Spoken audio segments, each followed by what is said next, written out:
Hello, this is Everything Entertainment, and this is my Season 4, Episode 11 review. And to skip past everything, yeah, this episode is peak. To save you the time, this episode is peak. Once again, Rizzo dropped another great episode, and I think this is the best episode of Rizzo up to this point. It's a complete 10 out of 10. Don't get me wrong. I know the content that's missing from this episode, and it honestly hurts because there's a lot of good content that I would like to see in the episode. But honestly, I'm not that mad because that's how good the episode was from beginning to end. We're starting off back with Ram confronting Subaru, the memory loss Subaru, with Amelia, and pretty much capture him in a cage. Which is it's I Ram is my top 5 favorite character of Rizzo. But this is the stupidest plan you could come up with. Like, why would you think that Subaru is a sent-off bishop or something? Like, if he was a sent-off bishop, he could have done way more damage. But instead, you're really going crazy on the idea that, like, I like that she doesn't believe this is Subaru at all. Instead of thinking this is Subaru that turned evil, she really truly believes something happened to him, and she's doing anything to get him back and Melee. But in this case, Melee's dead, so Subaru. So I like that aspect. I just don't like how she's going off the rails with it. Like, she's really pushing it really far, and Amelia had to pretty much stop her. Well, no, Amelia didn't stop her from attacking her. Just, yeah, like, Ram, love you. You're my top 5 favorite character, but you go crazy. And another thing is, this is technically always foreshadowing. Like, back in Arc 2, Season 1, when Ram died, she pretty much blamed Suba, which is justifiable back then, since when you lose someone, you basically take your anger out on them. So, this isn't like this isn't like out of character for her. It's kind of stupid to do this now in a situation like this. You got him captured. There's no reason to go so as far to torture him, especially since this guy couldn't do anything to Amelia. If this was a sent-off bishop, the threat level would be higher. But Nosubu got knocked out. He woke up to his name being all over the wall, and then Reed showing up. Which, first off, I don't know how he got his name over the wall, like written. Like, did he just scratch all around the wall, or was there like a hidden pin? I don't know. It is kind of funny that Subu did all that without any actual pin. Gave it to him, like he just scratched over the walls. But honestly, seeing Reed here shook me because I was shocked by Reed being there. Like, he shouldn't be able to leave the floor. Like, obviously the strongest character or second strongest character could do whatever he wants. So I was just shocked that he's just roaming around the whole tower. But it's like, how? Like, did he just power himself through? Even so, Reed just pretty much says, "I'm not answering your questions, and I'm going to do whatever I want," which he pretty much does. Concat here, he actually fixes Subu discombobulated arm. Like, I really would have liked to see that in the anime because it makes Reed less of a bad guy. Like, Reed isn't like a villain, obviously, compared to the Senor Bishop. She's way nicer than them by a mile. But he's not like a cruel dude. Like, he can be chill. Except not now, since he pretty much ready to leave the tower and do his own thing. But yeah, he pretty much leave the tower, and honestly, I feel bad for Julius. Julius is fighting the centaurs, and like, he doing a way better job than the like Team B, if that makes sense. Ram, Anastasia, Echidna, Patrice, and Subu.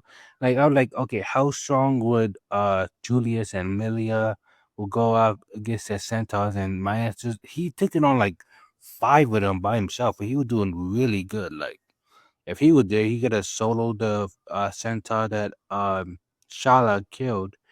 But yeah, he couldn't. So we pretty much took out the rest of them, and then Julius died. Like, okay, we didn't see his death, but let's be real. He fighting Reed to most likely the death this time. He's gonna be dead. I like Reed isn't a villain, so it's hard to say how he died. Like Julius died because from my point of view, Julius could have died from either Reed or from I think Satella destroying the whole tower. But anyway, it really do suck for Julius to go against Reed a third time. Like bro really like the first time he it was stupid for him to do it the first time, but hey, the first time no one could blame him. The second time was completely utterly stupid. Like there was really no point to go against Reed, but he decided to do that anyway, and that's like the dumbest thing you do. And he learned his lesson. He didn't go for that third try, at least not yet, since they still have to pass it. So you can respect him. And then just in this loop, he pretty much was forced to fight Reed again. Like I respect Julius. He's a lot better than me. I would have been pissed if I had to go up against the strongest sword saint individual that ever existed. I'll be pissed. Like, bro, I didn't even go to the second floor. You came down here to get the smoke with me. Like, it was just funny that Julius had to fight Reed again for the third time. And you know for a fact how we're gonna end up with end up pulling out the chopsticks the way to beat him down. But anyway, Julius asked Subaru to pretty much go save Echidna and Anastasia, which respect to Julius for pretty much leaving the hands of his knight and another lady, which is also technically not fair. Like Julius and Echidna is being way too selfish in their goals and whatever because like it's hard to say. Like basically, they're being way too selfish, asking for way too much. Like I respect Judas for doing this. It's more akin to what she says next because I hate what Kenna says to Subaru.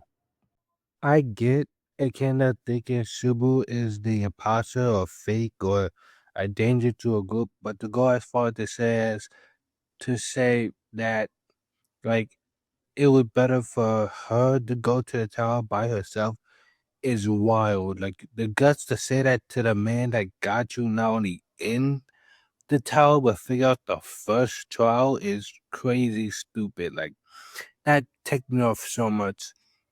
Like I was like, okay, again, you're gonna come back in the next loop. You could die in this loop brutally.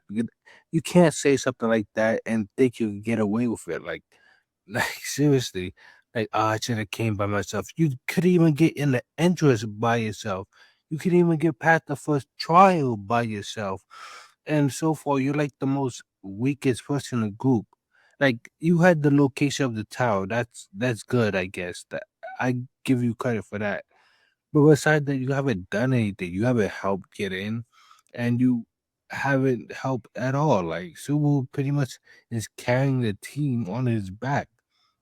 Him losing his memories are literally the reason why nothing is getting done. So to say that wildly ticked me off. But yeah, we also get the Scorpion fight scene where Subu saved Echidna and the Scorpion is just shooting attacks at them. I don't know, like fireballs. And luckily, Bearco pretty much came in clutch. Like Bearco showed them with the half EMT, and that was great. I'm still mad that the Scorpion arm blew up because why and how. I don't even know if scorpions in real life could do that. I know this is a fictional world and magic exists, so obviously if them got cut off, it could explode. I get that, but it just made me mad that that happened because why and how. So yeah, Bearco died at Subu Arms, which is sad. Like I'm skipping past Bearco because it's basically like the other loops of you forgot a promise and so what I would still want to be by your side. And I'm pretty sure she just died for Subu. Like she pretty much took the majority of the explosion. Like from what I know from the light novel, from the anime, it made it look like they all got exploded and Subu just magically was the most durable, but since most likely Beatrice pretty much sacrificed her life to save Suru, it kind of makes sense since one, he's still pretty messed up. Two, if Beako didn't do that, I'm pretty sure Suru would have died at the end and return by death would have been activated instantly. And three, the fact that she's not around. Like if that actually hit, she would have been quite damaged, but I don't think she would have died. Out of the Akina, Subu, and her, she the most likely person who could have survived. But since she pretty much took the hit for Subu, he lived and he was pretty much dragging the body of Akina, making sure to like do everything in his power to make sure she's safe. Which yeah, I still hear Akina before she dead sad, so I'm not really feeling bad for her. Missing legs. Which why is this a running thing? Like I get the first time, like in episode 3, where she was cut in half. I believe that happened at light novel, but like I think when that happened again in episode uh 10, no, 9, I think episode 9, she was cut in half again going up read room. Like what? Like, why is this a recurring thing for Kidna and Anastasia? I'm not complaining because I don't really like them. Like, they're not bad characters, but I'm more annoyed. I'm still mad at everything the Kennedys did to Superboy season 1. So I'm taking some self satisfaction from their deaths a bit. So yeah, Akina is pretty much dead and told Subaru, "Hey, kill me. I don't want Anastasia to wake up and be questioning why she's dying and having a fear of death creep up on her." So yeah, Subu was ready to kill Akenda, but he couldn't do it. He didn't have the guts, even though Millie was throughout this whole episode rage baiting like death him, like oh kill him, be sure she die, yada yada, like all that. Like it's just amazing how Millie would like in his head, like, okay, let them die. Read their Book of the Dead, even though it doesn't make sense for Subu to do that. Like like I get, it doesn't make sense for Subu to do that because one, they still a giant scorpion or loose, or the tower being destroyed. The centaurs, they're probably more. Reed exists. Like, there's nothing else to do but do everything in your power to survive or try to loop again. So he had his last episode to do all the read the book of the dead thing. I doubt it in this loop. And since spoilers, but then he looped.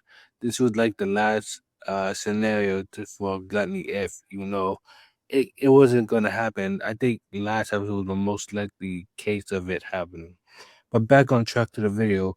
Subu couldn't kill Akina, and Akina apologized. I'm sorry for doubting you, which you better apologize for doubting him, and you better apologize for acting like you're better than him. Like, I'm sorry, I'm so mad at her comment. But yeah, Subu just had a whole mental breakdown, and that's when Satella appeared, and Satella is doing of course, I love you, parade. I love you, I love you, I love you, and it just hurting Subaru more because he doesn't even love himself.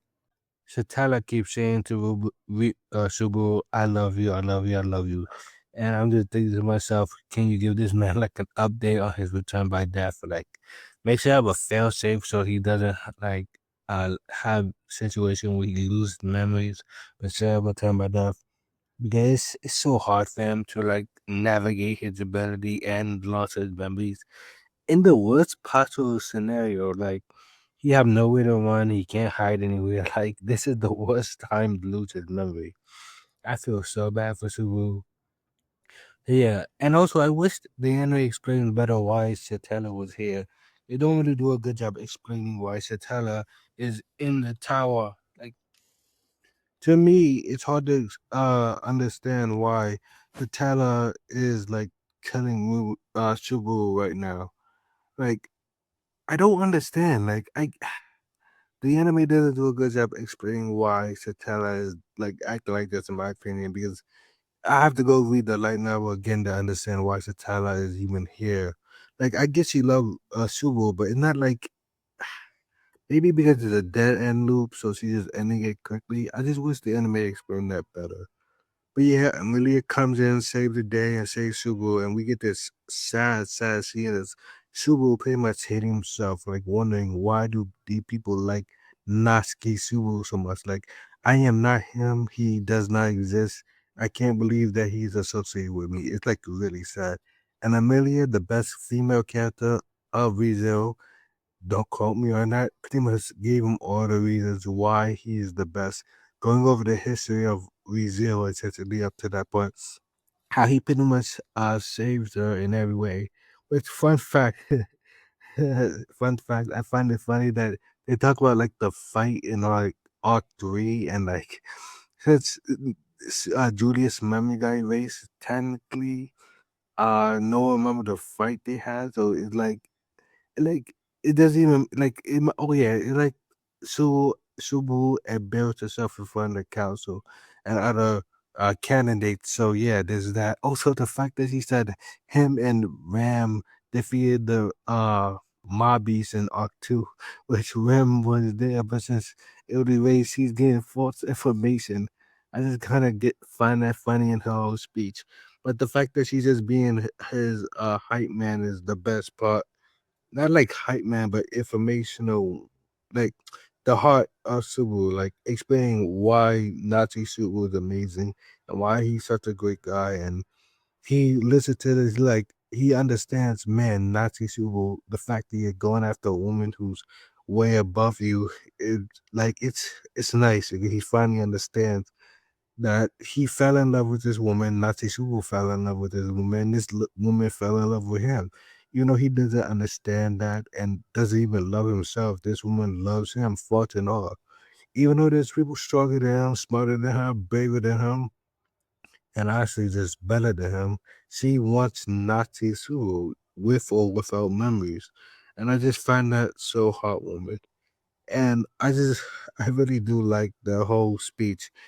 This is where my hot take come in. This is speech is not better than episode 18 speech from season one. That speech is by far still the best speech in ReZero, without a doubt.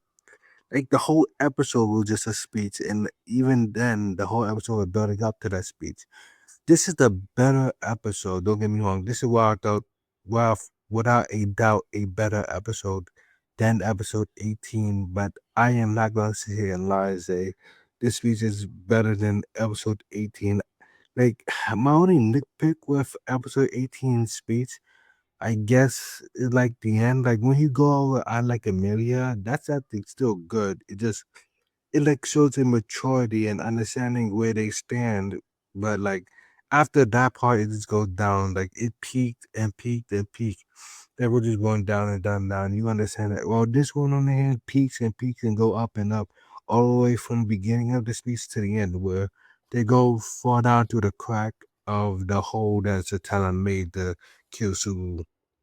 So yeah, uh the speech is amazing. The episode is perfect, but this speech is not better than episode 18 speech. To this day, that speech is still, I think, the best speech and one of the best speeches on the anime. And that's saying something because I watch a lot of speeches just with or without context. And I'm saying to you now, episode 18, I rewatched that episode so much. I think that's my favorite episode of season one because it's just so emotional and the whole episode building up to it. But yeah, we also get the last, oh my god, we get the best scene out of the episode, and that's when they fall down the hole and they essentially die. Without a doubt, Amelia and Sulu falling into the abyss is the best scene of season four, or the best, like, okay, probably not the best scene of Rizzo, but it's the best scene of season four. And I just love the fact that they hit the season one music. I think it's called Stay Alive. Like the title of the scene, the music is playing on. That's like ReZero have some of the best music all in anime. Like I'm overhyping it a bit, but that's how much I love the scene and the music in ReZero. And seeing them fall down the abyss, I kind of like was emotional, but I also found it funny on it because, like, don't get me wrong, Zulu is on the time and it's peak, it's awesome. He found his second win, his new purse. That after this loop ends, he's gonna be able to save everyone in the tower. I love that. But then you have the opposite end where Amelia is straight up really thinking they're gonna die, and you just see her face, and it's like it's like dark humor to me. Like I feel so bad for Amelia at this moment. Like Subaru, give her some comforting words while you're falling. Like you know you're gonna lose. She does it. She truly believes she's gonna die, and it was just a little bit funny for me, like dark humor. I have a bad sense of that, especially for Rizal, since everything can be undone by return by death. I find it a bit funny that like look at these some of these scenarios with determination and stuff, and other characters true believe at the end. Like it's funny, but like yeah, this scene was at peak.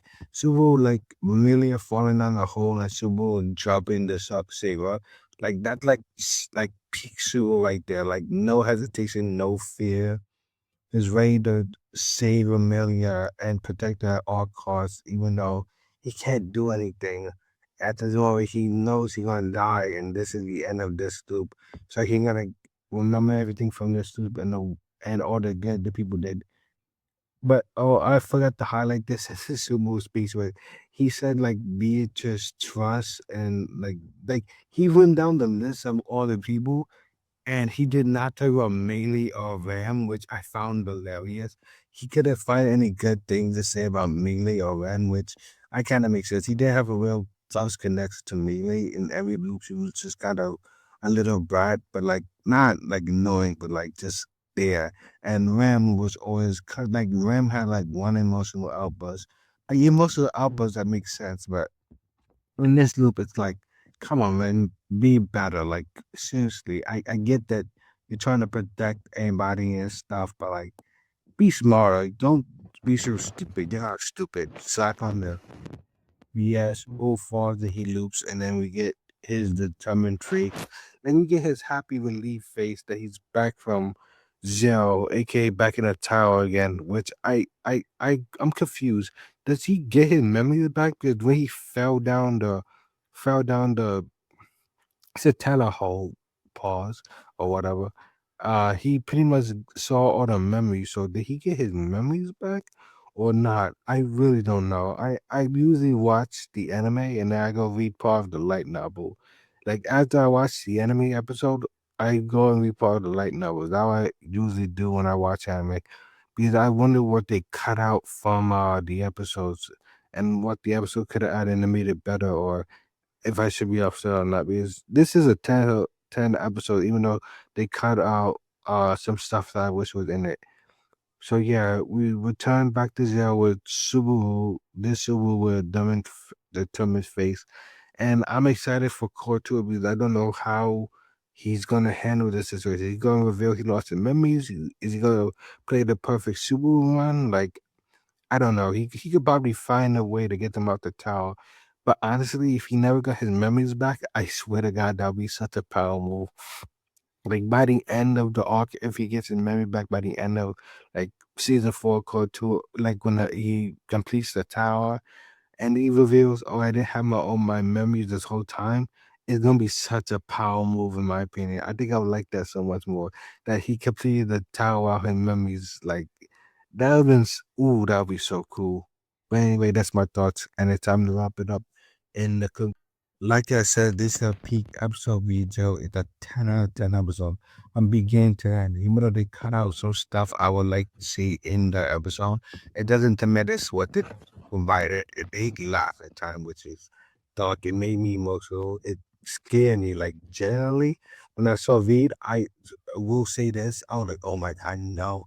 And the situation kept getting worse and worse, which Rizzo really good at that. If a situation looks bad, it can get worse, and that's Rizzo's strength. It makes winning and overcoming the arc and challenges the people so satisfying. And honestly, I can't wait for Core 2, which so bad in that whole year. It's like what 2 months tops, like 8 weeks. I could wait that much. I have some other stuff to do. But yeah, that's my thoughts on Rizzo. And this episode, it's just a peak episode. 10 out of 10. So yeah, that's Rizzo Core 1. I might make a review of the core since I didn't really make early episodes of Rizzo, which I'm mostly focusing on Tessura, but like I really wish I had some Rizzo early videos and I would get like the Amnesia October videos. I've been told that like the best parts of Rizzo. And so far the nine like the near perfect episode when Subaru lost his memory. So yeah, I can't really say that's a lie. So yeah, I can't wait for part 2. And if you like this video, please like, comment, and subscribe, and have a good day.